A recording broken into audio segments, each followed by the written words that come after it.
Hola, buenas tardes a todos y a todas. Vamos a comenzar con el panel, el primer panel de las primeras jornadas latinoamericanas sobre envejecimiento y géneros de la UNDAB USBALC.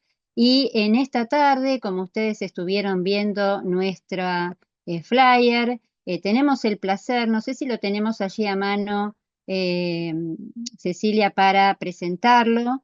Tenemos el placer de poder compartir esta mesa con estas tres prestigiosas profesionales, ¿sí? Este es un panel internacional porque nos están acompañando no solamente dos profesionales de Argentina, como son la doctora Mónica Roqué y Paula Danel, sino que también nos está acompañando la doctora Adriana Rovira.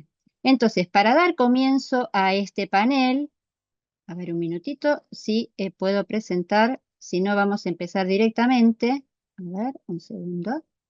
Vamos a empezar directamente. Para dar comienzo a este panel, les cuento cómo va a ser la dinámica. Primero decirles que a quienes nos están siguiendo por el canal de la UDUALC, que este panel va a quedar grabado, como vienen quedando grabadas las actividades que realizamos durante la mañana, y que ahora por la tarde, este es el primer panel, vamos a estar compartiendo con estas tres profesionales esta conversación hasta las 15.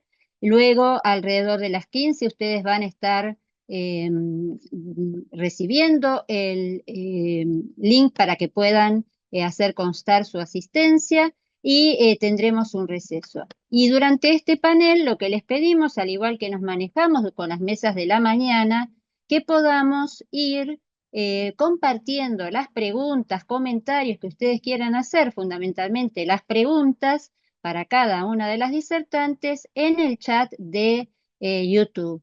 A través de nuestro canal interno vamos a ir recibiendo esas preguntas y se las vamos a compartir con cada una de las disertantes cuando las tres hayan finalizado su exposición.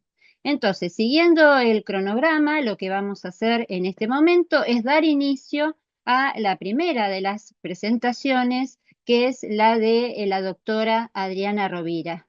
Adriana Rovira es licenciada en psicología, además es maestra en psicología y fue durante mucho tiempo, estuvo a cargo del Instituto de Personas Mayores del Uruguay, así que lo que le vamos a pedir a Adriana es que pueda compartir con nosotros su mirada sobre esta mirada feminista y transfeminista de los cuidados. Adriana, creo que tenés permitido hacerla compartir tu pantalla, ¿sí? Si querés intentarlo.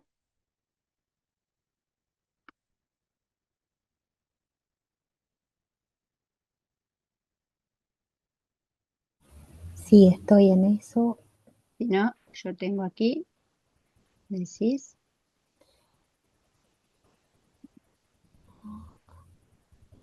Ahí creo que está. ¿Se ve ahí? Sí, allí se ve, te vemos perfectamente. Adriana, tenés tu Bien. micrófono encendido, así que bueno, te escuchamos. Sabés que a partir de este momento tenés 20 minutos, así que va a ser un placer compartir y escucharte junto con todos los que nos están siguiendo por el canal de YouTube. Muchas gracias, Adriana. Gracias. Bueno, gracias por la invitación. En realidad es un verdadero honor compartir esta mesa con Mónica y con Paula.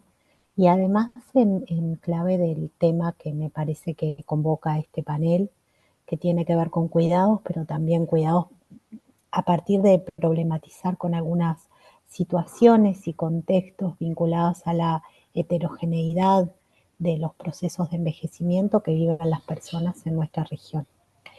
Yo ahí en la presentación lo que tenía era ver si la puedo, ahí va. El envejecimiento ha sido pensado siempre como durante bastante tiempo como un proceso universal, a pesar de ser mayormente las mujeres las que son viejas, se lo piensa casi como un fenómeno masculinizado, donde son mayormente varones, hablamos siempre de los adultos mayores, como si esto debiera incluir también a las mujeres. Entonces, en esta búsqueda de empezar a problematizar los procesos tan heterogéneos del envejecimiento en la región de América Latina, en nuestros países, empezamos en ese marco a discutir sobre los procesos de feminización del envejecimiento y los impactos que esto ha tenido para las estrategias de cuidado. Sabemos que son las mujeres las que mayormente cuidan, y en estos marcos de cuidado, de un cuidado no remunerado, no visible, no reconocido, las mujeres impactan en su trayectoria de curso de vida la lógica del cuidado y cómo después en la vejez siguen cuidando y cómo esto ha impactado también en el acceso a derechos en materia de seguridad económica, en los procesos de jubilación, pensiones. Estos procesos de feminización del envejecimiento ha permitido que también las epistemologías feministas permitan ubicar planos de discusión y de visibilidad en relación a la discusión política de las vejeces y los procesos de envejecimiento en la región. Por ejemplo, que las personas no envejecen todas iguales, que no hay un envejecimiento universal, que tenemos que tener en cuenta cómo las relaciones de género establecen procesos desiguales que impactan en materia de imbricación de opresiones, de estructuras en materia de lo que hace a procesos de desigualdad vinculados al edadismo, pero también a las desigualdades de género, de clase, y que son fundamentales en cómo se construye el envejecimiento de las personas. Y a partir de ahí me parece interesante tomar el contexto de las epistemologías trans para poder ubicar algunos planos de discusión sobre el envejecimiento. Creo que las epistemologías trans permiten otros planos de visibilidad que hasta el momento no eran del todo, hasta hace pocos años no eran del todo visibles. Argentina es pionera en este tema porque las investigaciones de Ricardo Yacú, fundamentalmente a partir de los marcos también de trabajo político de Mónica, desde su trabajo en política pública, han ido permitiendo visualizar estas cuestiones de los procesos de envejecimiento de las personas trans. Uruguay hizo un único censo de las personas trans en 2013 y no ha hecho otro censo. Y ahí una de las cosas que llamaba mucho la atención era cómo la esperanza de vida de las personas trans en Uruguay es de 35 años.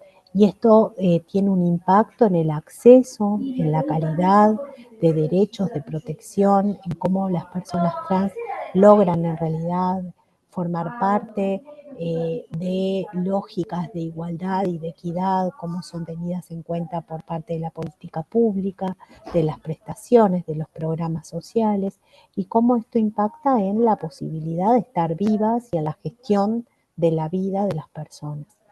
Entonces, en Uruguay, para que tengan una idea, la esperanza de vida ronda en los 84 años y las personas trans en 35 años. Esto muestra claramente lo que hace a los procesos de desigualdad estructural y de exclusión que viven las personas, y para poder llegar a la vejez son casi situaciones extraordinarias. Nos ha tocado en el proceso de intervención de política pública, poder acompañar y poder trabajar en algunos procesos de inclusión social y de acceso a protección de derechos de personas trans, pero son muy extraordinarios. Hay ahí una brecha en materia de expectativa de vida que es importante discutirla. Entonces, las epistemologías trans nos permiten, como un marco político, poder ubicar planos nuevos de visibilidad en torno al envejecimiento. El primero tiene que ver con esto de la interseccionalidad y de cómo de alguna forma el edadismo se combina con otros temas como la transfobia para generar estos procesos tan complejos y estructurales de desigualdad que impactan hasta en la posibilidad de que las personas puedan acceder al derecho a estar vivas, y esto implica en el proceso y en la esperanza de vida en materia de expectativa de vida de los países. Ustedes saben que la desigualdad de clase es un factor que es gravitacional en la esperanza de vida. Mónica siempre lo aborda eso y creo que lo va a trabajar en relación a las mujeres, pero me parece importante ver ahí si Didier Facen ha investigado el tema de la esperanza de vida en Francia y ha logrado encontrar una brecha de una década dependiendo la ocupación y en qué se dedican las personas en su vida laboral activa, y ha logrado encontrar que las personas migrantes en Francia que trabajan en empleos informales o en trabajos que no pertenecen a lo que es la seguridad social y al sistema de protección social, casi una brecha de 10 años con personas francesas, originarias de Francia, profesionales. Entonces, la esperanza de vida es un indicador fundamental para poder pensar cómo es la protección de derechos de las personas y cómo es el acceso al envejecimiento, no solo como una etapa de vida, sino como una posibilidad de continuar con vida, de tener acceso a la prolongación de la existencia.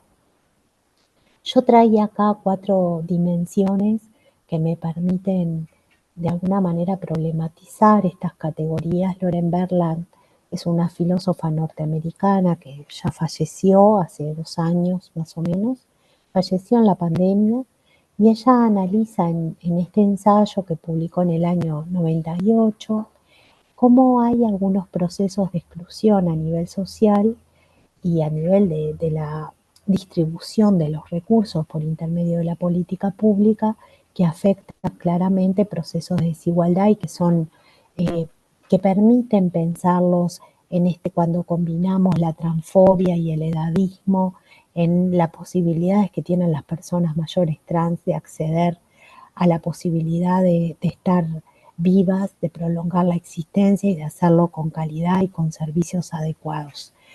Uno, hay como una visión, plantea Berland, idealizada de inclusión, en donde hay una especie de enmascaramiento, en donde hay acciones y políticas, por ejemplo, en materia de vejez, acciones en materia dirigidas hacia las personas mayores, en donde hay ciertos elementos que parecen fundamentales y que abordamos, en este caso las políticas de cuidado, y cómo se promueven las políticas de cuidado hacia las personas mayores, como acceso a servicios, que sin embargo no son accesibles para todas las personas mayores.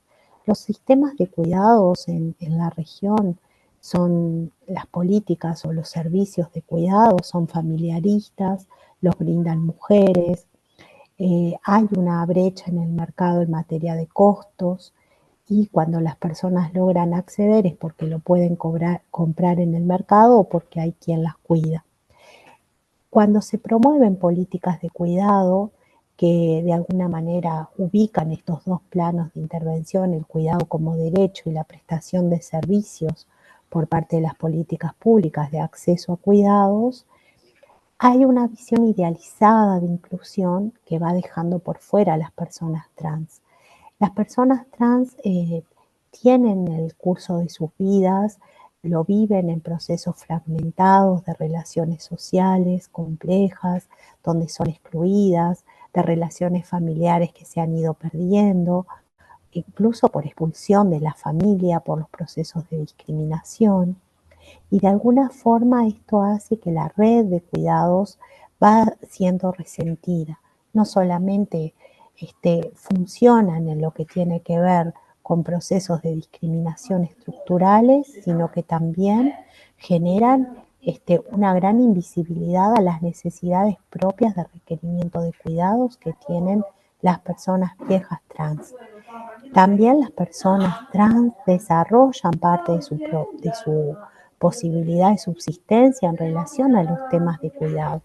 Mónica había implementado en Argentina una política muy innovadora en materia de cuidados, donde había toda una capacitación y una integración de personas cuidando en el ámbito remunerado y con reconocimiento formal de empleo profesional, donde había una masa de personas trans trabajando en el tema de cuidados. Esto muchas veces también queda invisibilizado en las políticas públicas, en los marcos de distribución laboral, de los derechos laborales, de las políticas de inclusión en materia laboral en torno al cuidado, Entonces tenemos como las dos dimensiones de exclusión.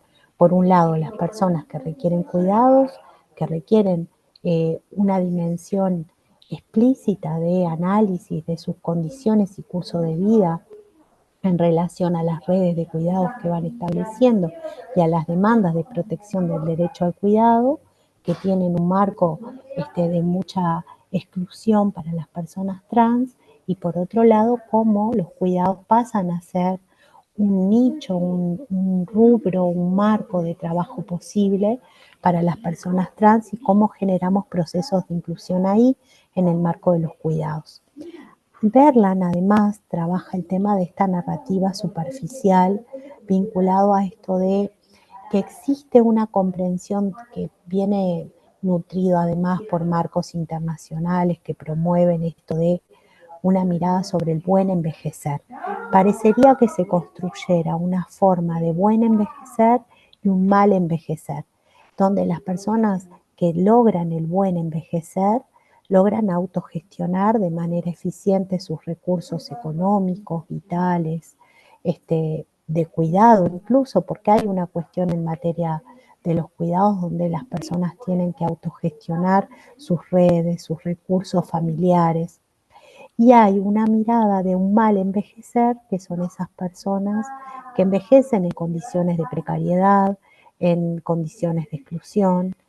Entonces, estos procesos de desigualdad estructural que van impactando, que van poniendo límites para que las personas trans no logren llegar a la misma esperanza de vida que las personas no trans, que va impactando en sus sistemas a nivel general de cómo acceden a los servicios, a la posibilidad de tener ingresos, va de alguna manera eh, ubicando planos de invisibilidad y presentando ciertas vejeces en situación de exclusión y desigualdad vinculados a una comprensión de un mal envejecer. Alguien que no ha logrado gestionar de forma adecuada ni pertinente sus recursos. Y esto me parece que está tramado dentro de algunos discursos en materia de lo que hace al envejecimiento activo, que si bien tiene que ver con un marco de integración y de derechos humanos, muchas veces se filtra o se confunde con entender el envejecimiento activo como una buena gestión de los recursos personales, familiares y comunitarios, y de poder acceder a eso a partir de la autogestión. Esto me parece que aterriza de manera muy excluyente en las personas que no logran tramitar esos procesos de envejecimiento ideales, marcados por discursos heteronormativos de las muchas veces que promueven los organismos internacionales, en donde la persona tiene que autogestionar eficientemente sus recursos. A su vez, hay una tercera dimensión que tiene que ver con esto de la ciudadanía afectiva, que tiene que ver en cómo empatizamos, cómo nos comprometemos y cómo hacemos conexión emocional con algunas situaciones que presenta el envejecimiento. Las poblaciones trans, las personas trans, forman parte de una lógica, dijera Judith Butler, de exclusión de identidades abyectas. Esta cuestión de producción, de que hay algo ahí anormal, de que hay algo que no forma parte de lo que vendría a ser la posibilidad de formar parte de la sociedad, de que son excluidas, de que de alguna forma son miradas como raras, como por fuera de la sociedad, que están al margen, genera también desconexiones emocionales y afectivas, donde las personas no logran comprender ni entender que forman parte de la sociedad y no empatizan con las realidades y las situaciones que se les presentan en los procesos de vida y por ende de los procesos de envejecimiento. Pensamos el envejecimiento desde lógicas heteronormativas, desde la construcción de ciertos problemas y el Estado interviniendo en esos problemas, donde las personas trans en general quedan por fuera de la comprensión y de la distribución de los recursos y el tratamiento de las cosas que les pasan. Y esto a su vez genera o se conecta con, dice Berland, con una cuarta dimensión que tiene que ver con cierta fetichización de la diversidad, en donde a veces algunas acciones muy superficiales, muy escasas, que intentan promover procesos de inclusión, son tomados como en realidad una especie de transformación de los aspectos que generan la exclusión y las desigualdades estructurales, pero que en realidad no cambian las, las condiciones de discriminación y desigualdad, sino que son meramente, podríamos decir, marginales o escasas o reparatorias en ciertos planos simbólicos, pero que no son efectivas. La Convención sobre la Protección de los Derechos Humanos de las Personas Mayores aborda de manera integral y de manera muy creativa y sui generis este tema. No solo reconoce la diversidad de identidades en relación a los procesos de envejecimiento, sino que intenta pensar de manera articulada cómo resolver por parte de la política pública, desde un marco de protección de derechos, transformaciones que sean estructurales en los procesos de acceso a equidad e igualdad, también en el acceso a procesos de envejecimiento de las personas en un marco de protección de derechos, de reconocimiento y de redistribución. Entonces, volviendo a la primera diapo, y con esto cierro, considero que, a ver ahí, considero que las epistemologías trans y todo lo que se ha permitido configurar un marco nuevo filosófico de comprensión vinculado a el lugar de las personas mayores, los procesos de discriminación por edadismo y la transfobia permiten generar un proceso de discusión nueva política para la comprensión de los derechos humanos de las personas mayores y una nueva discusión que permita también pensar cuáles son las necesidades específicas y los derechos que requieren en la atención de cuidados de nuestras poblaciones en Latinoamérica. Muchas gracias. Gracias a vos, Adriana. La verdad que cada vez que te escucho digo qué capacidad para conceptualizar y poder echar luz sobre cuestiones tan complejas como es la epistemología transfeminista, ¿no? La verdad que uno te escucha, siempre aprende y además desde mi perspectiva siempre no solamente aprende, sino que se sorprende con esta capacidad que tenés de poder analizar procesos tan complejos con categorías que también son complejas. Así que ya te prometo que voy a tener que volver a escuchar esta conferencia para poder ir desglosando cada una de esas cuatro variables tan interesantes. Entonces, para dar continuidad, vamos a ir ahora a la segunda de las presentaciones. En este caso, la vamos a escuchar a Paula Danel. Paula Danel es doctora en trabajo social, es investigadora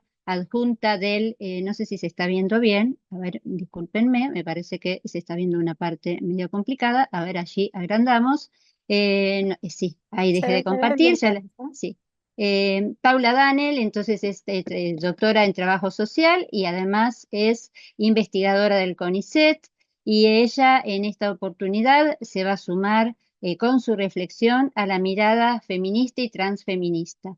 Para todos aquellos que nos están escuchando a través de YouTube, les decimos que en algunos casos puede haber algún sonido que quizás es parte del contexto en el cual está el disertante. Estamos haciendo todo lo posible para minimizar y esperemos que puedan recibir la mejor calidad de la transmisión. Así que, Paula, si vos querés ir, vos no tenés presentación, vas a hablar directamente, ¿no es cierto, Paula? No, tengo. Ah, Ahí ¿tenés? pruebo. Bueno, si Sí. querés ir probando mientras que yo voy comentándoles, les decía entonces que por favor vayan compartiendo en el chat de YouTube. Recuerden poner pregunta antes del comentario o del interrogante que van a plantear para que a nuestros compañeros de la UDAL que están haciendo la selección de las preguntas les resulte más fácil identificarlas y luego poder compartirlas con nosotros aquí en el chat de Zoom, ¿sí? Así que mientras que Paula prepara su disertación, su presentación, ahí ya está empezando a compartir, Paula. Bien, tienen que saco. Sí. Si querés ponerlo en ¿Ahí se modo ve? presentación, si te lo... Sí. Todavía no sé, ahí está, sí, ahora Ahí. está perfecto. Paula, son la 1:56, así que calcula que tenés aproximadamente hasta la 1 y, perdón, hasta las 14:15, sí, para que después tengamos un tiempo para escuchar a Mónica. Y lo que nos está resultando más enriquecedor es la posibilidad luego del intercambio, no solamente entre ustedes, sino con quienes nos están escuchando en YouTube, que ya tenemos más de 130 personas escuchándolas en este momento en vivo. Así que gracias, Paula. Estamos acá acompañándote y disfrutando de tu disertación. Bien, bueno, buenas tardes a todas. Bueno, primero agradecer la convocatoria y la posibilidad de estar junto a Adriana y a Mónica, es un honor para mí. La idea de compartir esta tarde es algunas reflexiones que venimos teniendo fundamentalmente desde los equipos que integro desde el Instituto de Estudios de Trabajo Social y Sociedad de la Facultad de Trabajo Social, donde venimos trabajando la idea de habitar el cuidado en tiempos críticos, un poco retomando algunas cuestiones que ya planteó Adriana y generando algunas preguntas en relación a de qué manera la intersección de género y vejez que en los últimos años ha irrumpido, disputando los sentidos o los consensos gerontológicos que teníamos, ¿no? Rompiendo estas miradas binarias, haciendo lugar a la preocupación sobre los modos familiarizados de los cuidados, ¿no? Muchas cuestiones que, para quienes hace un tiempo que venimos transitando los campos gerontológicos, eh, tuvimos que construir algunas o poner en tensión alguna de nuestras certezas sobre los modos en que pensábamos esa organización social y política de los cuidados, y en la misma línea que planteaba Adriana, una pregunta sobre cómo construir este perforar las preguntas desde los aportes de los feminismos y los transfeminismos en tiempos críticos o en tiempos de precarización de la vida, ¿no? O dicho de otra manera, cómo pensar que nuestras agendas feministas que vinieron a interpelar las formas en que organizábamos los cuidados, las propias agendas gerontológicas, ¿qué lugar le podemos construir en tiempos donde la forma de gobierno es una forma de precarización de nuestras propias existencias? ¿Es posible pensar un modo solidario de relación entre las generaciones cuando la lógica del individualismo es sustantiva y necesaria para la reproducción del capital?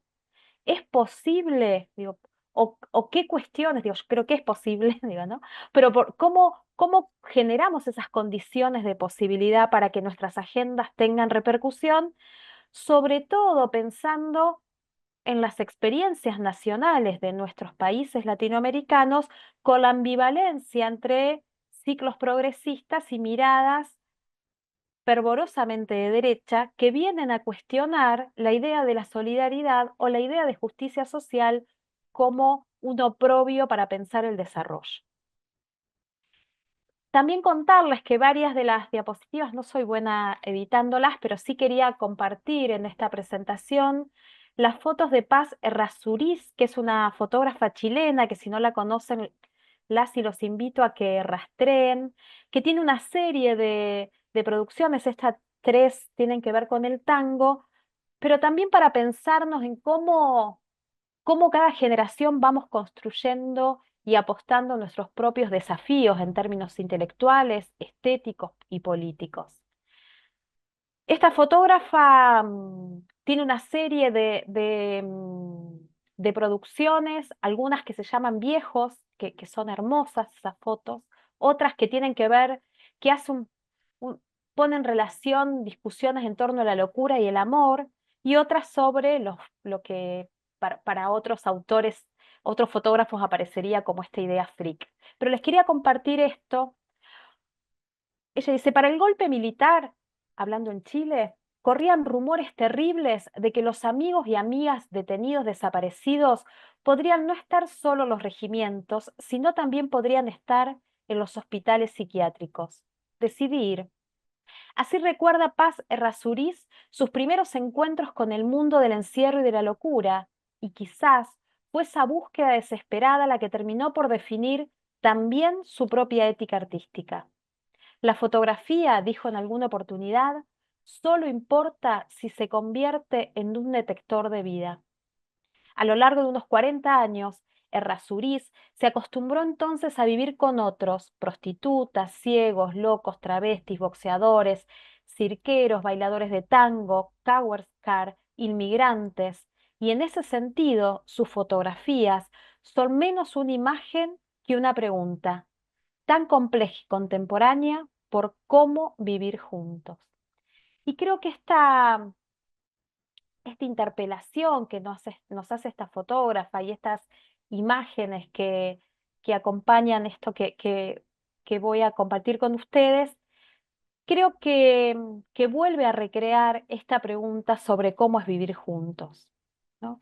Porque si algo hemos aprendido a partir de esta intersección entre género y edad, en esta preocupación por sobre los cuidados, desde varias investigaciones, desde varias apuestas políticas, es que la pregunta que está por detrás es cómo somos capaces de imaginar y de ampliar nuestros registros de cómo es vivir juntos, cómo, cómo irrumpimos o cómo disputamos las lógicas edadistas, las lógicas capacitistas, pero también nuestros propios silencios sobre las condiciones materiales de vida de quienes se dedican al cuidado, ¿no?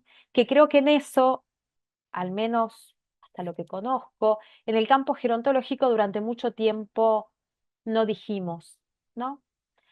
Eh, esta, esta fotógrafa también trajo muchas imágenes sobre mujeres y sobre los modos en que las mujeres resuelven los trabajos y de qué manera ese trabajo feminizado, esto que nos invita Marta Gómez con su linda canción sobre las manos de mujeres, cómo esas manos de mujeres, aquellos que hacemos las mujeres y las identidades feminizadas, se construye en un lugar invisible, esto que también traía Adriana y lo presentaba en términos de los planos de visibilidad y cómo nuestros recorridos, nuestras apuestas han perforado esos o han permitido hacer visible esos modos de producción del trabajo femenino. Y lo último que voy a compartir de la fotógrafa en esta serie sobre mujeres. Dice, como mujer estoy subordinada a un espacio determinado que me resulta natural explorar, lo marginal. Una necesidad de desatar amarras. Con mis fotografías construyo mi propia historia. Y ahí me desafió esta frase porque pensaba cuáles vienen siendo nuestras armas. En el caso de Paz es la fotografía. Cuáles son nuestras herramientas para producir nuestras historias en nombre propio, pero también cómo construimos nuestras propias historias anudadas a las voces que en esos regímenes de invisibilidad han tenido poca posibilidad de escucha. Y en esto me refiero tanto a las personas mayores, mujeres, varones, ligadas a las disidencias, pero también a quienes se han ocupado sistemáticamente de la tarea de cuidado. Un cuidado que de la mano del orden patriarcal va a estar invisibilizado, naturalizado, pero también va a cooptar, va a apropiarse de ese tiempo de trabajo destinado a los cuidados. Y ahí decimos, si envejecer está asociado a la categoría de tiempo, necesitamos volver a reflexionar o seguir reflexionando sobre esa categoría de tiempo como un tiempo vívido y heterogéneo. Si nosotros pensamos que esa categoría de tiempo corporizado y que ese tiempo es corporizado y convive en una multiplicidad, necesitamos tener presente esto que nos enseñaba Dora Barrancos en relación a que el tiempo es estilete del patriarcado, ¿no? Ese tiempo que es invisibilizado y apropiado, dedicado a las tareas de cuidado, requiere ser, digo, requiere visibilidad, pero no solo visibilidad, o también, visibilidad en términos de las condiciones de trabajo, de las condiciones de contratación, sino también en términos de las formas de valoración. Y allí tenemos algunas discusiones pendientes sobre cómo se valora ese tiempo de trabajo, ¿no? Esta tensión entre la campaña del salario o la disputa a pensar otras formas de distribución del tiempo entre los géneros, ¿no? ¿Cuáles son las maneras que situadamente anhelamos generar para esa organización del trabajo? Y al mismo tiempo, mientras sostenemos esas discusiones, poder preguntarnos y hacernos cargo de todas esas opresiones silenciadas que se siguen sosteniendo, especialmente cuando se trata de las mujeres de los sectores populares. Ahí María del Carmen Ludi, que es una maestra para las y los trabajadores sociales que nos dedicamos al campo gerontológico, ella nos enseñaba que hay una institucionalización del curso de la vida que va delineando una expectativa sobre los futuros de las personas mayores. Y allí también identificamos una tensión que necesitamos volver a repensar, y es cuáles son esas expectativas que estamos imaginando para la vida de las personas mayores, de las muy añosas, y cuál es el andamiaje institucional que hemos sido capaces de crear hasta el momento. Y ahí venimos escuchando a partir de nuestras investigaciones un malestar sobre aquello que fuimos capaces de pensar hace 40 años en términos de los cuidados progresivos, digo, y todo lo que aún no hemos sido capaces de inventar. Obviamente con la participación activa de las personas mayores, pero si nosotros hacemos una historización de cuáles son los dispositivos de cuidados progresivos que hemos imaginado, venimos sosteniendo los mismos por lo menos hace 40 años. Y allí quiero, para poder avanzar y en el tiempo, nosotros venimos señalando que los cuidados los pensamos en 3 dimensiones o en 3 tipos de existencia. Porque si hay algo que nos ha complicado, al menos, y creo que en eso la marca de la pandemia y las investigaciones que hicimos en pandemia a partir de los financiamientos de la Agencia Nacional, las investigaciones del Programa de Investigación sobre la Sociedad Argentina Contemporánea, los PISAC, era esa preocupación sobre que necesitábamos pensar que los cuidados tienen que ver con una forma de organización social injusta, pero que al mismo tiempo no era posible pensar el desarrollo de las vidas sin esa existencia de los cuidados, ¿no? Esto que la pandemia puso muy en claro a partir de la condición interdependiente como constitutiva de nuestras existencias.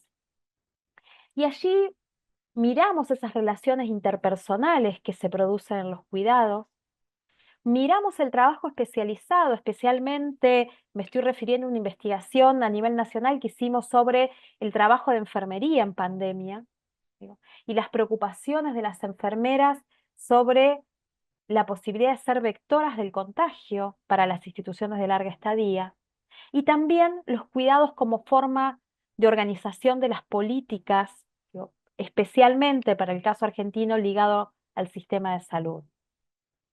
Y ahí veíamos que esas formas de organización, especialmente de los sistemas y las políticas de cuidado, tenían una distribución muy desigual en nuestro país, con una mayor concentración en las áreas urbanas y una presencia cada vez más difusa en las áreas rurales o semirurales. Y allí la pregunta es, ¿dónde se brindan esos cuidados cuando esos sistemas y políticas no tienen una distribución más equitativa? Si las formas de familiarización de los cuidados requieren otra forma de mirarlos y de valorarlos. Y al mismo tiempo, la pregunta sobre las impugnaciones que hemos desarrollado en relación a los dispositivos de cuidado permanente fueron suficientes o nos faltó seguir pensando cuál es la alternativa que construimos. Y esas alternativas vinculado a que tal vez no hemos pensado otras formas más creativas de imaginar ese andamiaje institucional para los cuidados.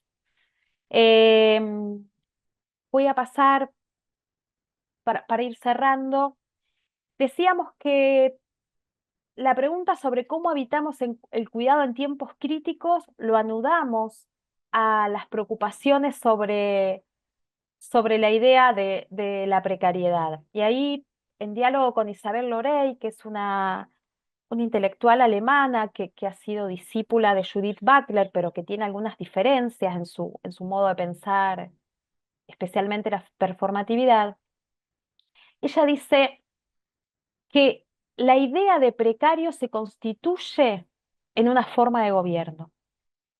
La precarización, ella dice, es una técnica de manejo del mínimo en el umbral de la vulnerabilidad social que es apenas tolerable. De esta suerte, el centro de atención de esta lógica de gobierno ya no se pone principalmente en la regulación de diferencias jerarquizadas e identitarias. Al mismo tiempo, aquellas diferencias que siempre y cada vez son construidas mediante la racialización o la etnitización de las adscripciones como diferencias sumamente amenazadoras y portadoras de alteridad, continúan viéndose expuestas a los mecanismos liberales de la precariedad. De esta suerte, la precarización no es un peligro inminente para un centro, sino una técnica de gobierno que se encuentra en los procesos de normalización. Si pensamos a la precarización como forma de gobierno, ¿cuáles son las alternativas que estamos pudiendo imaginar y, y y aportar y pensar para volver a construir una lógica de la organización social y política de los cuidados que tenga presente los derechos y las necesidades de las personas mayores, pero también las condiciones de vida de quienes ejercen el cuidado? Necesitamos repensar que en ese gobierno de la vida a través de la precarización se constituye esto que también traía Adriana en relación a cómo se modeliza el envejecimiento activo, ¿no? Y que toda experiencia vital alejada de ese ideario atlético, sano, flexible, re- repercute en una responsabilidad individual que sin dudas eh, tiene que ver con una forma de gobierno. La pregunta es, ¿cómo somos capaces de pensar en nuestras realidades latinoamericanas que esas formas de producción de los cuidados tenga presente los modos en que el patriarcado, el capitalismo, la colonialidad y la capacidad corporal obligatoria, el capacitismo, modelan las expectativas que cada tiempo histórico construye para cada grupo de edad? Eh, Agradecer la oportunidad de ponerme en diálogo con ustedes y también, digo, una apuesta esperanzada de que estas formas de producción del poder ligada a esta precariedad a estas vidas precarias, no necesariamente eh, determinan nuestras vidas, sino que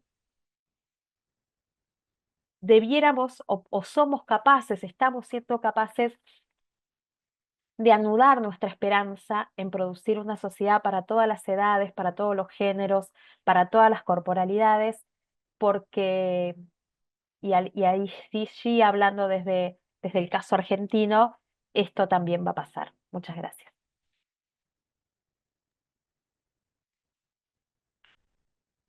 Paula, nuevas conceptos, precariedad, esta mirada de la responsabilidad, el envejecimiento y la forma en la que envejecemos es un problema individual o colectivo, ¿no? ¿Cuánta actualidad tienen tus palabras y cuánta preocupación, ¿no?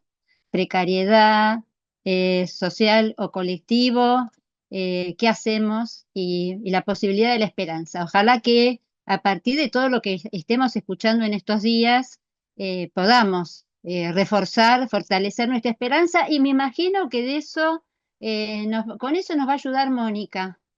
No sé por qué, me imagino que Mónica nos va a traer, sí, sí, no te sonrías, Mónica, nos vas a traer después de estas dos de estas dos disertaciones tan, eh, digamos, con tanta profundidad, con tanto concepto, Mónica nos va a traer y con tanto realismo, Mónica nos va a traer nos va a permitir o fortalecer nuestra esperanza. Bueno, creo que Mónica para los argentinos no necesita presentación, pero como no estamos de locales, hoy estamos jugando a nivel latinoamericano, decirles que la doctora Mónica Roqué, además de ser médica, es una gerontóloga muy reconocida en nuestro país, que en este momento preside la Asociación Latinoamericana de Gerontología Comunitaria, el GEC, que los invitamos a que visiten su página donde siempre hay información muy actualizada y además hay documentos.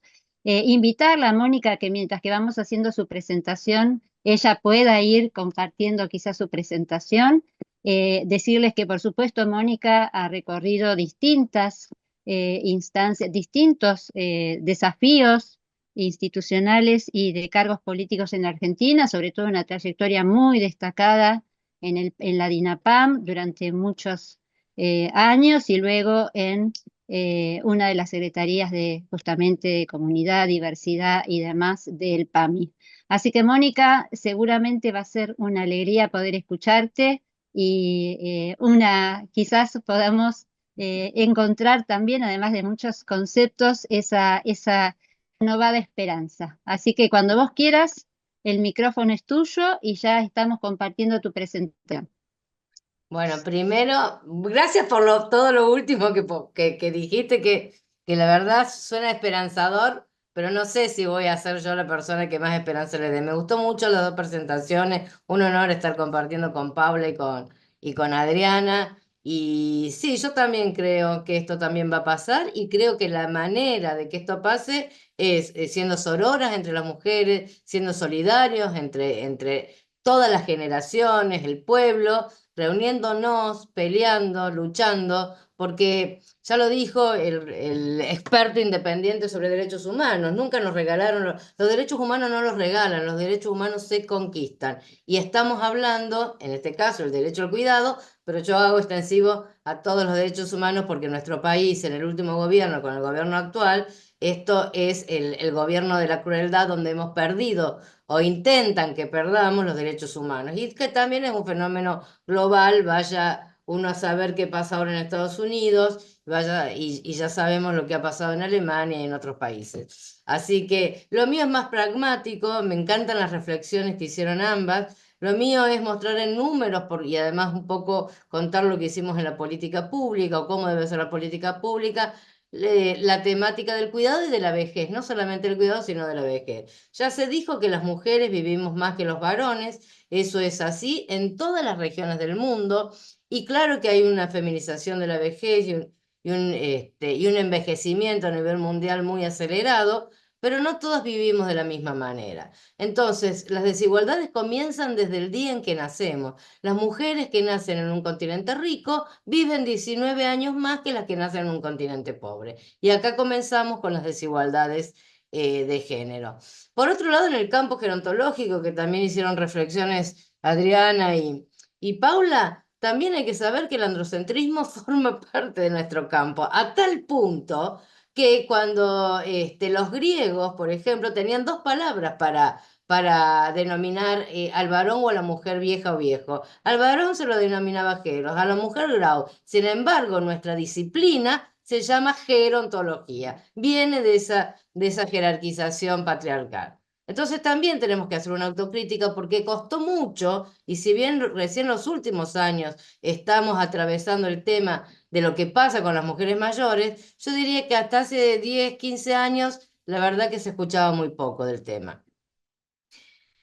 También esto ya lo comentaron las compañeras, ¿no? Pero quiero reforzarlo. Obviamente que existe una injusta división sexual del trabajo, del trabajo no remunerado, que está fundamentalmente en manos de las mujeres de las familias, que ya dice el OIT en su informe que el 76% de todo el trabajo no remunerado lo realizan las mujeres a nivel mundial. En América Latina sucede lo mismo, el trabajo no remunerado, las mujeres triplican el tiempo que el de los varones, ahí tienen ustedes entre 22 y 42, casi 43 horas las mujeres, y los varones no llegan a las 7 horas y lo máximo casi 20 horas, o sea que siempre la carga la tenemos las mujeres, que además cuando hacemos los trabajos y las tareas de cuidado, nosotros dejamos de trabajar en el trabajo remunerado, por lo tanto está asociado las tareas del trabajo no remunerado a la pobreza, sobre todo a la pobreza en la vejez, porque tenemos que dejar de trabajar o tenemos trabajos más precarios o a tiempo parcial. Sandra Wencham nos plantea también lo que pasa en América Latina, que nos dice que el 86% de los casos de los cuidados de las personas mayores es asumido por una mujer, que suele ser la esposa, la hija o la nuera, y que ese trabajo se dedican 12 horas diarias. Imaginémonos qué otro tipo de trabajo podemos tener si dedicamos 12 horas diarias al cuidado de las personas mayores. Y también lo decía Adriana, y creo que Paula también hizo referencia, pero Adriana lo comentó, las personas mayores cuidan aún siendo muy mayores, sobre todo las mujeres mayores. Esto lo está comprobado, bueno, en Cuba el 64% de los centenarios son cuidados por personas mayores, pero como las que llegan son las mujeres mayores son las que están cuidando hoy a hijos, ¿no? Mujeres de 90 cuidado a hijos de 70, hijas de 60, 70 cuidando a madres de 90. Y también, y yo lamento tener que hacer referencia a lo de Valencia, que fue una tragedia, una catástrofe lo que está sucediendo, y lamentablemente creo que dentro de las personas que han fallecido, más de la mitad deben ser personas mayores. Esto es lo que sucedió con el huracán también María en Dominicana, que no solamente afectó mucho a las personas mayores, sino que se comprobó que las personas que habían ido a los albergues, las que cuidaban a los niños y a las niñas, eran las mujeres mayores. Entonces, entender que esto también lo trajo Paula referencia, que no existe solamente una división sexual injusta del trabajo no remunerado, sino que existe una organización social injusta del trabajo no remunerado, porque pensemos que todo el tema del trabajo de cuidados se transfiere en base a un eje de jerarquización social. Por lo tanto, están mucho más perjudicadas las clases sociales de menores ingresos, si son de mujeres de zonas rurales, obviamente si también hay una diferencia étnico-racial. Entonces, el cuidado hay que mirarlo de todas estas perspectivas. Los datos que nos arroja CEPAL ahora en el 2023, miren ustedes, para el 2022, 3 de cada 10 mujeres en América Latina se encontraban en situación de pobreza y 1 de cada 10 en indigencia. Y si vemos el tema del hambre, esto está en la Agenda 2030, se ha hecho un análisis si se cumple o no se cumple, y por supuesto que sabemos que no se cumple, por eso la prórroga al 45. En la meta de combatir el hambre, bueno, el 42% de las mujeres de la región sufrió un grado de inseguridad alimentaria y el 33% de los varones. Siempre existen las brechas de género. Y en la vejez también. Este es un dato de la Unión Europea, un continente rico que uno debería pensar que esto está resuelto. Sin embargo, el dato al 2021 que nos trae la ONU nos dice que la pobreza y la exclusión social por encima de los 75 años fue más alta para las mujeres que para los varones. Las mujeres un 23%, los varones un 16%. Bueno, pero hay una buena noticia que sí me parece importante también rescatar dentro del feminismo, porque así como a la gerontología le costaba trabajo mirar el tema de la vejez, muchísimo más al feminismo, y digo hasta el día de hoy le sigue costando al feminismo ver lo que pasa con las mujeres mayores, pero ha habido avances. Uno de esos avances que me parece importante es lo que sucedió en Argentina, en la que se haga conferencia regional sobre la mujer de América Latina y el Caribe, que organiza CEPAL y ONU Mujeres, y que esta vez lo hizo junto con el gobierno argentino, y que elaboró este documento que me parece muy interesante conocerlo, que es la Sociedad del Cuidado, Horizontes para una recuperación sostenible con igualdad de género. Viene planteando hace mucho tiempo el tema de los cuidados, por supuesto, los movimientos feministas y la CEPAL y la Conferencia de la Mujer. Acá hace énfasis en que es un derecho humano que debe ser reconocido, tanto la persona que cuida como la persona que es cuidada, y que debe ser reconocido también como un dinamizador económico y como un factor fundamental para el bienestar social. Pero por primera vez introduce la temática de las mujeres mayores. Por eso lo quiero rescatar este documento. Y dice, reconoce que la injusta distribución del uso del tiempo y la actual organización social de los cuidados afecta de manera desproporcionada a las mujeres, en particular, bueno, lo que viene diciendo siempre, a las mujeres en contexto de pobreza, a las niñas, a los adolescentes, a los jóvenes, pero hoy incorpora a las mujeres mayores. Digo, es un avance del feminismo. Lo mismo que también hay otro párrafo que nos dice, promover la elaboración, la aplicación y la evolución de políticas y programas que contribuyan desde la perspectiva de género y derechos humanos a un envejecimiento digno en un entorno seguro y saludable y al más alto nivel posible de salud y bienestar de las personas mayores. Entonces acá estamos haciendo realmente un enganche, un macheo con el feminismo, que creo que es importantísimo poder trabajar esta temática entre el movimiento gerontológico, que había que cambiarle el nombre porque gerontológico, no sé, pero si hacemos referencia a los varones, creo solamente que habría que cambiar el nombre de la disciplina, y hacer un macheo con el movimiento, unirnos con el movimiento feminista para pelear por los derechos de las personas mayores, que están injustas. Este documento de la Sociedad del Cuidado también nos dice, miren ustedes, que en el 2010 la demanda de cuidado de los niños y niñas menores de 15 años representaba el 31% y los mayores de 65 casi el 21%. Y que entre el 20 y el 25 la demanda de cuidados de la población de 65 años será mayor que la de niños y niñas. Y también me parece muy importante porque ahí radica realmente la fortaleza de un sistema de cuidados en la vejez para personas mayores. Yo estoy en contra, Adriana lo sabe y me apoya, del sistema integral de cuidados donde se juntan a los niños, a las niñas, a las personas con discapacidad y a la vejez, porque creo que eso no debería ser así.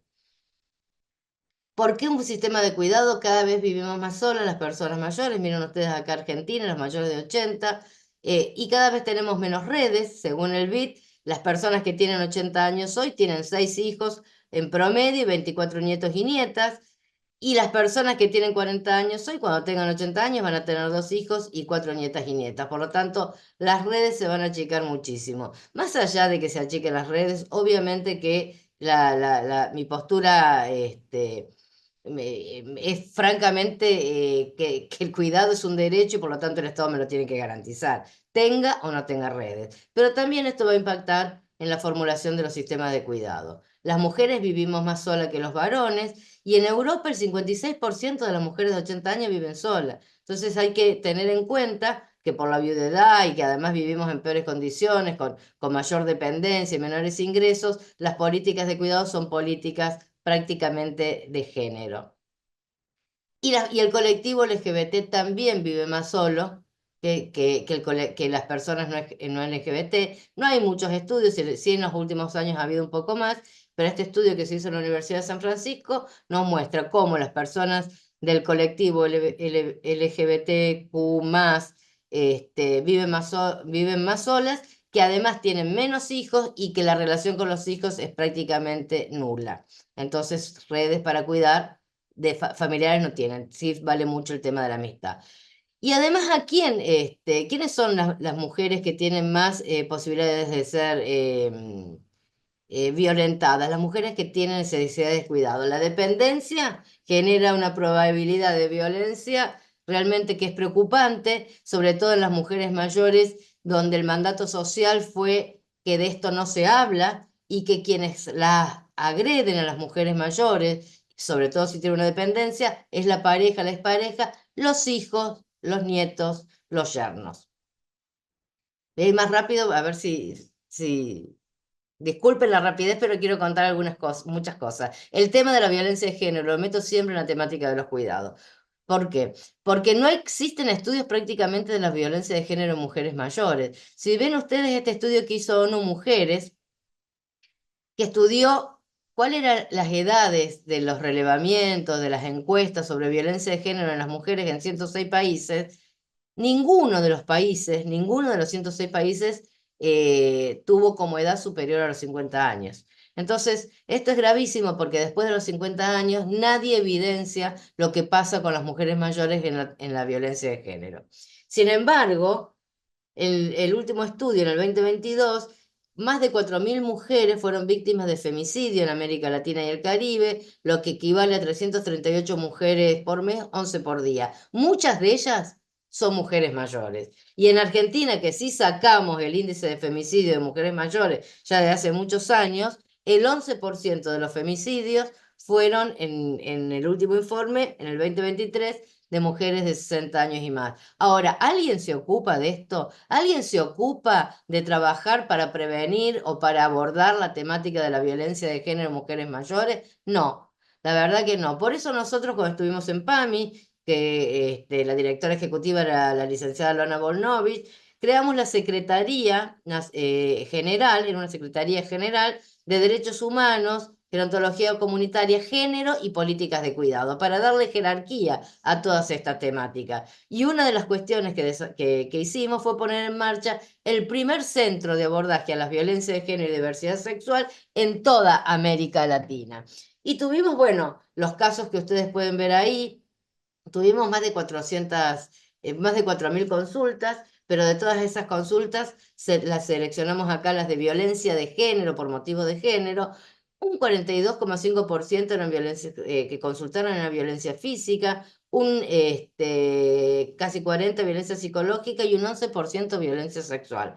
El promedio de la violencia de estas mujeres que pidieron ayuda era entre 20 y 40 años. Imaginemos relatos de mujeres que tienen 80 años y que se casaron a los 20 años y desde ese momento fueron violentadas y siguen viviendo violentadas. Afortunadamente este centro fue la respuesta para que muchas de estas mujeres pudieran salir de esa situación de violencia. La Convención Interamericana que protege los derechos humanos de las personas mayores ya desde los principios habla de la importancia de los cuidados, habla de la independencia, habla de la autonomía, del bienestar, del cuidado, y además genera 3 derechos nuevos, que esos 3 derechos nuevos y emergentes son derechos referidos al cuidado. El artículo 6, que es el derecho a la vida y a la dignidad de la vejez, que es un derecho emergente, justamente nos plantea el derecho a los cuidados paliativos, que hay escasísimos servicios de cuidado paliativo, el 14% de la demanda de los servicios de cuidado paliativo la tenemos en América Latina.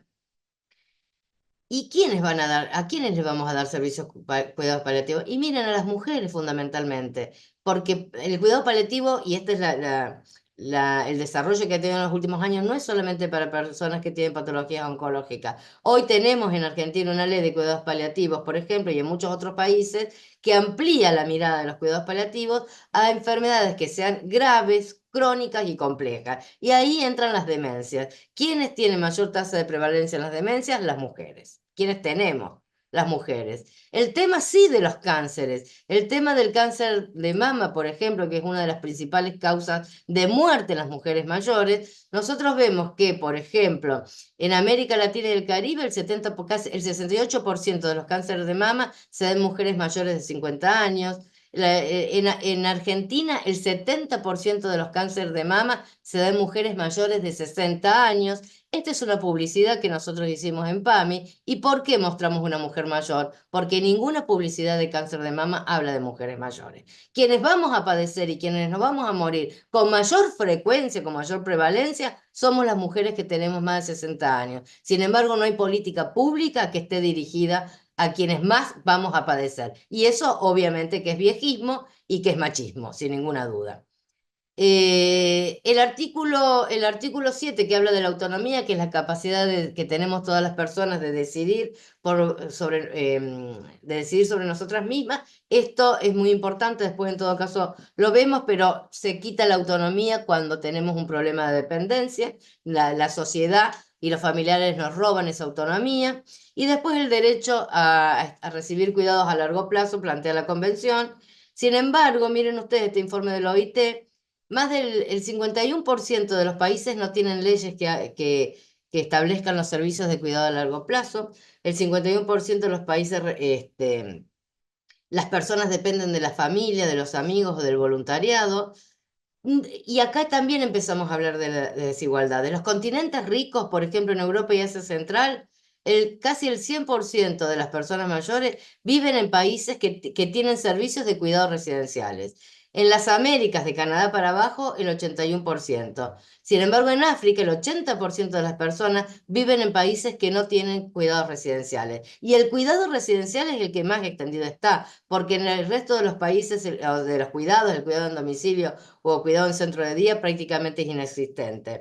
Hay 70 países en el mundo que tienen leyes que obligan a las familias a cuidar, y eso a mí me parece un espanto, obligar a las familias a cuidar, como China o como Colombia o Ecuador en nuestra región. ¿Y qué nos sucede en las políticas de cuidado? ¿Qué es lo que viene sucediendo? Que algo habló Paula. La escasa inversión. Hay una escasísima inversión. Yo no sé si traje. Acá tienen a nivel mundial el 1% del PBI, pero en América Latina y el Caribe es el 0,0000. Y en los países desarrollados tienen ustedes hasta un 3,5%. Los bajos salarios, que esto también lo traía Paula, las personas, no solamente los cuidadores y cuidadoras, todas las personas que trabajan en el sistema de cuidado, sean profesionales o no, ganan menos que si trabajaran, por ejemplo, en el servicio de salud. La falta de una normativa nacional, en el caso de la Argentina, no tenemos normativas nacionales y las normativas provinciales son muy diferentes unas a otras. La falta de prestadores, la escasa formación. Prácticamente no hay formación en la materia de cuidados y el viejismo, obviamente, que impera en la sociedad, en el Estado, en el mercado y en los prestadores. Bueno, estos son los modelos, después los vemos, pero sí enfatizar, se hizo una encuesta que la hizo el BID sobre cuidadores remunerados y no remunerados, y los datos que nos dieron, que nos da esta encuesta es, por ejemplo, bueno, el promedio de edad, 53 años, más alta en los cuidadores no remunerados que en los remunerados. Las mujeres constituyen el 92% de los cuidadores y cuidadoras domiciliarias remuneradas y el 86% domiciliarios remunerados, de los que cuidan en domicilio remunerados, las mujeres el 92%. Y en las residencias, por ejemplo, y centro de día, el 87%. O sea, cuidadores remunerados son cuidadoras. Y cuando no se paga, cuando no es remunerado, también el 88% son cuidadoras. Sí me interesa que vean que el 1%, y esta es la primera vez, y es un hallazgo, me parece este dato, referenció, esto es en varios países de América Latina, referenció tener otra identidad de género. La mayoría, miren, el 80% no ha tenido ninguna formación de los que trabajan tanto en el cuidado remunerado como no remunerado. El 33% de los cuidadores remunerados ninguna formación. Pero nosotros hicimos hace ya unos años, los países de Iberoamérica, un protocolo de cómo tiene que ser justamente la formación en cuidado en domicilio. Y no debe tener menos de 260 horas. Esto está aprobado por todos los países de Iberoamérica. El 70% de los cuidadores y cuidadoras remuneradas ganan por debajo del salario mínimo vital y móvil. Entonces, comprobamos la escasez, ¿no?, de los recursos. Eh, por otro lado, en la institucionalización, nosotros en América Latina tenemos un 0,54%, bajísimo el número de institucionalización. Los países más altos son Chile, Uruguay, con el 1,9%. Si vemos a Estados Unidos, que tiene una tasa altísima, es el 5%, Argentina el 1,5%. Por lo tanto, la mayoría de la gente vive en la comunidad. Lo que hay que desarrollar son las políticas de cuidado en la comunidad. Esto, y una sociedad de cuidado. Esto sin duda, cosa que no se hace. Mónica, Sí, Mónica, ya sí, me queda, no me queda, ya me terminé, pero quiero decir esto nada más, dale, ya dale, para gracias, terminar. dale, Digo, cuando pensamos en buenísimo. cómo tienen que ser las políticas de cuidado, después en todo caso lo dejamos para los comentarios, pero yo hay un artículo que vengo peleando y que vengo discutiendo sobre respetar el derecho a la intimidad en las residencias de larga estadía, más allá del modelo centrado en la persona, de la perspectiva de género que tienen que tener las residencias, de basarse en el modelo de los derechos humanos, la vigilancia geriátrica, el consentimiento informado, también hay algo que no es menor, que es el respeto a la privacidad y la intimidad. Entonces venimos peleando hicimos ese cambio en PAMI que nos costó un montón, de prohibir las habitaciones de más de 3 personas, porque eso es hacinamiento crítico. Más de 3 personas en un cuarto es hacinamiento crítico. Nosotros las prohibimos en nuestra gestión y quiero basarme en contarles el tema, cómo se da en los países más desarrollados y a lo que nosotros deberíamos aspirar. Por ejemplo, España acaba de hacer el censo de todos los servicios residenciales que tienen más de 5.000 y si ven ustedes las estadísticas, el 55, casi el 56% de las habitaciones eran dobles, el 43% habitaciones individuales y solo el 1,2% habitaciones de 3 personas o más. Hacia ese modelo. Un poco lo digo porque Paula preguntaba, ¿hacia qué modelo? Y quiero un modelo que respete la intimidad, la privacidad, los derechos humanos, la perspectiva de género. Ese es el modelo que tenemos que construir. Así que, nada, sí decir que si hacemos todo esto, ahorramos muchísimo los costos hospitalarios. Hay un montón de trabajo que demuestra en España, en Francia, en los países desarrollados, que demuestran cómo se disminuye el costo hospitalario. No es que necesitas más plata, y sí terminar con esto, que los cuidados a largo plazo deben ser considerados un bien público importante y que nadie los pueda quitar. Bueno, muchas gracias. Bueno, creo que después de tu presentación, si alguien necesita un diagnóstico de cuál es la situación de los cuidados y cuál es la situación de las mujeres respecto del cuidado, ya saben dónde ir a buscar la información.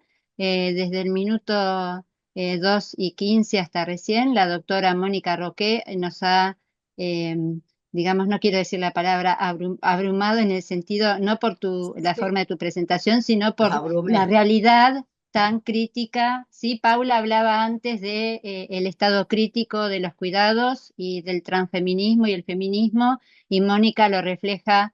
Creo que esta mesa ha sido, si lo hubiésemos pensado o articulado con una fundamentación conceptual tan rica que hizo Adriana, con una mirada tan crítica y actualizada como planteó Paula, y con este diagnóstico tan certero, con tanta base empírica que nos plantea Mónica. En realidad tenemos tenemos muchísimos, les digo que está repartido por igual los saludos para todas. Todas palabras de agradecimiento estamos recibiendo en el YouTube. Todos plantean la riqueza de sus presentaciones. De Adriana, recibiste un montón de saludos. Paula, lo mismo vos. Y Mónica, sabes el afecto que te tienen los colegas en Argentina y los que te fueron conociendo también en distintas actividades en Latinoamérica. Así que eso después pueden entrar en el YouTube y cada una ir viendo quién la saludó. Decirles que acá hubo una pregunta de Cecilia Giusti para Adriana, que plantea, que dice, si esto se observó en 1998, Adriana, vos hiciste referencia de respecto de los discursos en las políticas públicas, si vos encontrás que en relación con ese punto que vos planteás del 98 hasta ahora, hubo algún cambio o algún avance en relación con las políticas. Y Adrián, sí, Adriana me escribió que se le había cortado la luz y no la ah, ve.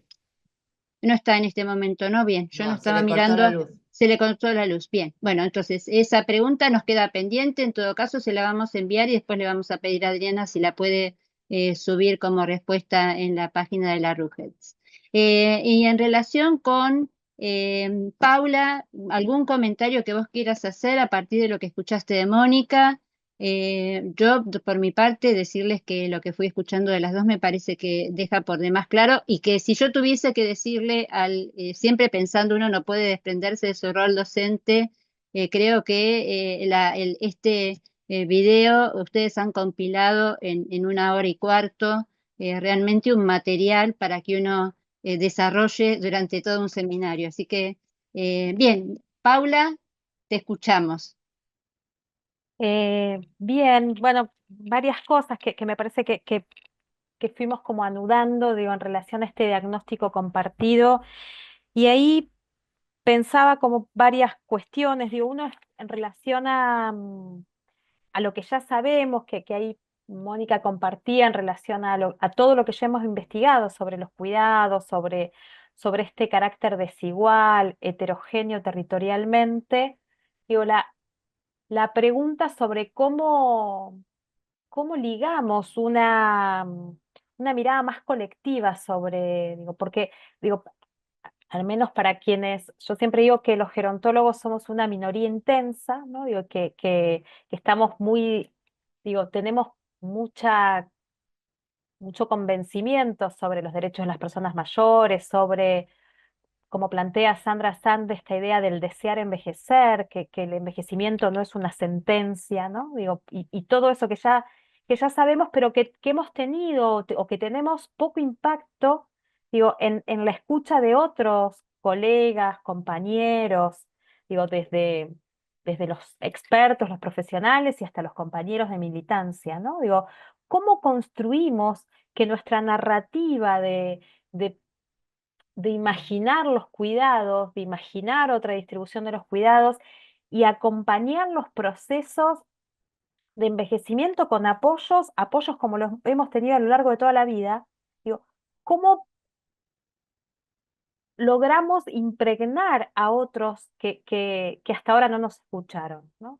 Y que hemos ensayado en estos años de salir con como placa de crónica, digo, eso lo digo muy en Argentina, digo, como si fuese un noticiero del prime time, con placa roja diciendo somos todos envejecientes, es la mejor alternativa que tenemos, y salir a advertir de que si no lo pensaste, ¿no? Que de qué manera imaginar cuál es el viejo que queremos ser, ¿no? Digo, en eso hay mucha producción en los últimos años de las ciencias sociales, bueno, nombraba el libro de Sandra Sand de Desear envejecer, bueno, el que sacamos con Mónica Navarro sobre la gerontología será feminista, digo, estamos poniendo en debate en esto que también compartía Mónica de cómo nos costó más con los feminismos que con los propios gerontólogos, ¿no? Llevar la pregunta. Pero ahí me queda resonando eso de cómo articular que eso que ya sabemos sobre las necesidades de repensar los cuidados y repensar nuestros propios procesos de envejecimiento, lograr que sea escuchado no solo por nuestros nichos ¿no? Digo, porque en general, digo, si bien abrimos los brazos a nuevos gerontólogos, hay somos minoría intensa, ¿no? Eso me queda resonando y bueno, y agradecer el espacio y poder compartir con las compañeras. Yo lo que pensaba, Paula, es cómo relacionar esto con una pregunta que nos aparecía, que nos acercaba recién Cecilia, nuestra compañera de la UDUALC, que plantea qué hacer desde la población civil para sensibilizar a los jóvenes, ¿no? Acá Cecilia lo traía específicamente respecto de la sexualidad y los derechos, pero yo lo plantearía, que es una pregunta que en particular se va haciendo cada vez más patente en nosotros. Paula, hago una cuestión de autorreferencia, que es a medida que uno va envejeciendo, ¿qué va a pasar con el propio cuidado, ¿no? Entonces, ¿cómo hacemos para sensibilizar? ¿Cómo empezamos a veces hasta inclusive por el entorno próximo, ¿no? Que es nuestra propia familia. Cómo nuestra propia familia, cuando desde mi perspectiva, y no quiero acaparar la palabra, quiero darle el pie a Mónica, cuando desde mi perspectiva quizás una de las mayores dificultades, Paula, es que reconocemos el envejecimiento y nos reconocemos como personas envejecidas y como personas mayores, aquellos que formamos parte de este colectivo, de este colectivo intenso, como vos planteás, pero que a veces no es tan fácil que nuestros pares, nuestros contemporáneos, se reconozcan a sí mismos como sujetos envejecientes o como personas viejas, ¿no? Y entonces, ¿cómo gestionamos cómo nos imaginamos el propio cuidado, cómo lo gestionamos al interior de nuestros entornos próximos? Lo digo porque inclusive, o sea, nos cuesta el entorno próximo, nos cuesta el entorno de los contextos no solamente de profesionales, sino cuando estamos formando futuros profesionales que entiendan que todos vamos a envejecer y que no es un castigo, sino que es justamente una de las grandes conquistas de la humanidad. Así que, Mónica, quizás vos nos podés aportar, o te podés sumar a la pregunta de Sí. Paula. No, sí, bárbaro. Yo creo, más allá de que siempre estas batallas son duras, difíciles, nadie quiere reconocerse en un grupo que la sociedad descarta, que esto es lo que nos pasa. Poco también le pasa a las personas con discapacidad. Lo que pasa es que la lucha no es solamente de las personas con discapacidad, hay pelea en las familias, que eso le da mucho poder. Pero yo creo lo que hicimos nosotros, por ejemplo, es buscar aliados y aliadas. Cada vez tenés más. Por ejemplo, Dora Barranco, a la que amo profundamente. La primera vez que se reconoció como mujer vieja fue cuando nosotros le fuimos a hacer una filmación para un spot de la campaña de viejismo que hicimos en PAMI. Y ella dijo, nunca me pensé, y viene del feminismo y es una mujer vieja, ¿no? Y nunca lo pensó. Lo mismo pasó con Tete Custaro, con todas las personas que fuimos, no sé si habrán visto, es una campaña muy linda, un spot, un video muy lindo. Entonces, digo, hay que interpelar a famosos sin ninguna duda. Pacho Donne, que escribe su libro y que ahora está haciendo, ¿no? Una militancia. Tenemos que tratar de buscar aliados y aliadas de gente que escuche la sociedad y que puedan mostrar una mirada diferente de la vejez. Eso por un lado. Por otro lado, en la política pública hay que hay que atravesar todos los ministerios con la temática de la vejez. Nosotros cuando estuvimos bueno, ni que hablar en la DINAPAM, pero ahora los últimos años en PAM, el Ministerio de las Mujeres no hacía nada sin hablar con nosotros y nosotras, ¿no? Y si hacía algo, de hecho, algún ministerio que no contemplara la temática de la vejez, tenía un lindo lío, porque nosotros y nosotras nos quejábamos y hacíamos lío. Así que en ese sentido también me parece importante. Y después hicimos muchísimas capacitaciones de derechos humanos y vejez, junto con la Secretaría de Derechos Humanos, que nos aliamos para toda la administración pública. Entonces uno va teniendo estrategias de alianzas para que estas cuestiones que son no dejan de ser novedosas en el imaginario social y que hay que romper, puedan encontrar otras voces que a lo mejor a nosotros nos escuchan los funcionarios importantes, pero los funcionarios importantes los escuchan muchas más personas. Bueno, nosotros nos puede escuchar un actor, una actriz, una filósofa, pero a ellos las escuchan más personas. Tenemos que encontrar divulgadores. Y después es un tema también, es una cuestión, así como la vejez, los estereotipos negativos son construcciones sociales, romper esas construcciones sociales también va a llevar un tiempo, como sucede lo mismo con el feminismo. Yo creo que la gran alianza hoy, en este momento, en materia de cuidado, es con el feminismo, sin ninguna duda, pero haciendo la salvedad, porque el feminismo tiene la posición del sistema integral de cuidado, pero haciendo la salvedad que nosotros queremos nuestra propia ley de cuidados en la vejez, porque salimos perdiendo siempre que se juntan la niñez con la vejez. Y ves, Mónica, nos trae la esperanza. Ahí está, la alianza es una estrategia y es un camino hacia la esperanza. Bien, ya estamos prácticamente en hora, nos quedan unos minutos. No creo que no tenemos ninguna otra pregunta. Yo me estuve fijando ahí en el chat a ver si aparece. Acá también aparece una pregunta de Marta Tronco. Dice, el tema de la violencia, ¿se tiene información del nivel social y educativo de estas mujeres? Vos retomaste algo respecto de la violencia, Mónica. Evidentemente acá Marta Sí, Tronco nos está pidiendo que... Sí, seguro, de las mujeres del centro, sí, yo no las procesé, pero eso está. Pero en general, obviamente que las mujeres de escasos recursos, de menores ingresos, sufren muchísimo más la violencia y tienen menos posibilidades de salir del círculo de la violencia que las mujeres de mayores ingresos. Ahora, la violencia atraviesa todas las clases, eso sin Ujú. ninguna duda. No es que porque tengas plata tu marido va a ser más bueno y no te va a pegar. Sí hay diferentes elecciones a veces que te posibilita, obviamente, la educación, que tiene que ver con los recursos económicos muchas veces, pero bueno, atraviesa todas las clases sociales, Y eso seguro. respecto, sí, y respecto del cuidado, Paula, vos a partir de tu trabajo, que en contextos de cuidado, personas mayores que hayan sido, que hayan atravesado situaciones de violencia, ya sea tanto desde el rol de cuidadoras, ¿no? De personas mayores que cuidan a otras personas mayores, o de personas mayores que atraviesen situaciones de violencia en el entorno, el síndrome, ese sería para dedicarle un seminario aparte, no estamos pensando en el síndrome del burnout, el cuidador, cómo esa situación lo limita y lo lleva a una situación extrema que es de, bueno, de a veces descargar su frustración con la persona que está cuidando, sino alguna otra reflexión respecto de cómo se van dando las situaciones de violencia en contextos de cuidado y sobre todo de contextos de cuidado desde esta mirada feminista y transfeminista.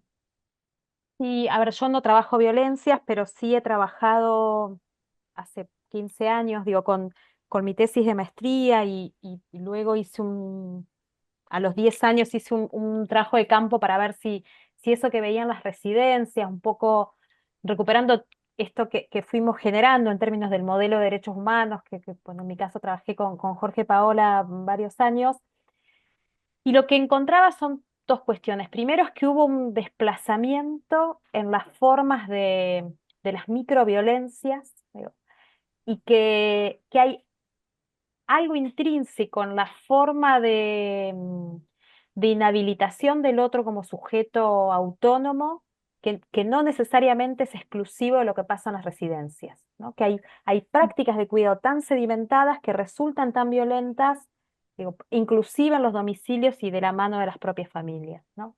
Y después hay violencias que son muy estructurales, digo, que al menos en las discusiones públicas en Argentina han tomado un vigor de la mano de las discusiones políticas, ¿no? En la campaña electoral del 2023, acusándose como viejos meados como un agravio, digo, eso va dejando, digo, por eso no generó tanto ruptura política el veto al incremento de jubilaciones, ¿no? Digo, y eso nos acompaña hace 30 años, al menos desde que yo participo de estos temas, ¿no?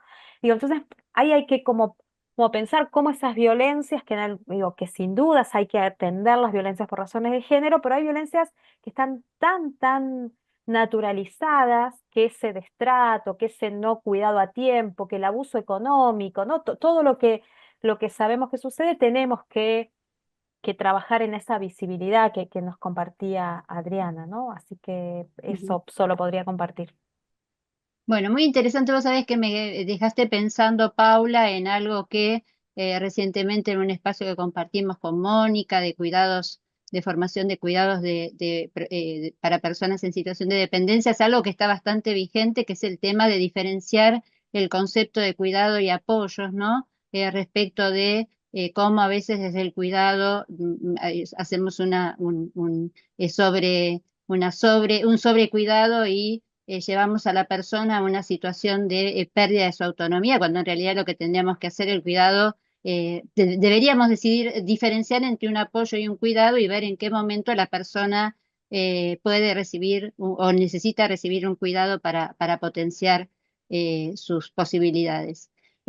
Estamos en tiempo. Mónica, yo la verdad que ahí está prendiendo su cámara Camila. No sé si Camila querés hacer un comentario cortito. Entonces, Pequeñito, vamos a... Así, Camila, ustedes saben que nos está acompañando. menos de Mónica, Paula fue la interlocutora. Nos queda, ya estamos en tiempo, pero nos queda un minutito para que Camila diga sus palabras, para que Mónica diga sus palabras. Camila, no nos tenemos que olvidar de invitar para la actividad que viene. Bueno, no es muy cortito. En esto de las alianzas que hablaba Mónica, creo que también pensar en no solo con los feminismos, sino también con los movimientos de la diversidad sexual, que no siempre están en conjunto, ¿verdad? Pienso en el censo que se hizo hace poco, el relevamiento, en el que solo un 3% respondió de personas mayores LGTB, sabiendo además que es mucho más la población que hay y que continúan invisibilizadas. ¿Por qué? Porque no hay un acercamiento de las organizaciones, un poco por esto que decía Jacobo hoy en la mañana, no hay un acercamiento de las organizaciones del movimiento hacia las personas mayores LGTB. Entonces creo que ahí es un espacio que tenemos que ir empujando y estar constantemente nombrando y diciendo y recordando, ¿no? Eso. Bueno, nada, felicitarla, siempre es grato escucharlas a ustedes. Sí, muy bueno tu aporte. Viste que acá hay algunos centros de jubilados y jubiladas, Sí. el de Edgardo, bueno, el Sí, que hoy va a estar tenía... Ricardo Carreras con nosotros en la tarde. Bueno, Ricardo. Entonces sí, hay que hacer alianzas. Ellos trabajan súper bien. Pero el desafío es hacer alianzas con grupos más jóvenes para que entiendan. Por eso la universidad, esto quería comentar, la universidad es fundamental. Es una alianza estratégica de acá a la China, porque los jóvenes, las personas jóvenes, tienen que entender que envejecer es lo mejor que les puede pasar. Y no decir viejos meados, como bien trae Paula a colación, y aplaudir cuando un político dice viejos meados. ¿No? Esa falta de conciencia social, pero una falta de conciencia sobre ellos mismos. O digo ellos mismos porque el 90% son varones.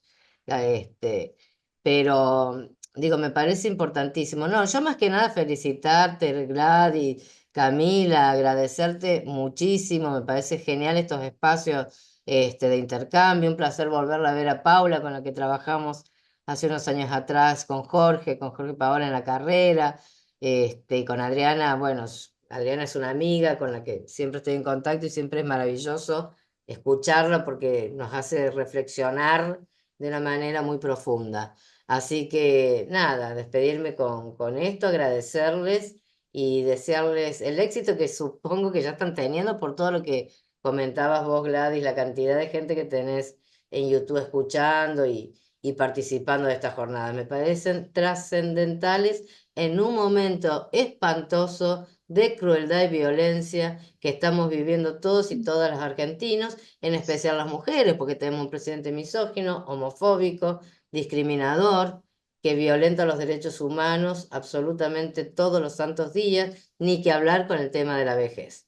Así que bueno, bienvenido a estos espacios que nos dan fuerza para seguir peleando, y la lucha es lo único que nos va a devolver la conquista de los derechos que nosotros estamos defendiendo. Así que gracias. Gracias a vos, Mónica. Gracias, Paula. La verdad que fueron, y por supuesto, Adriana, que en este momento no nos está acompañando, a las tres. Realmente estamos muy contentas con Camila. Ustedes saben todo el empeño, toda la energía y el esfuerzo que puso Camila en la organización de estas jornadas. Además de ser la ideóloga, es quien logró que estemos aquí reunidas. Así que Paula, si querés decirnos una palabra final de saludo, para Mónica ya nos despidió, si querés saludarnos vos. Solo agradecer de nuevo y también digo, destacar que estas cosas son posibles en la universidad pública a la que necesitamos seguir defendiendo. Así que solo Tal gracias cual. y gracias por la invitación.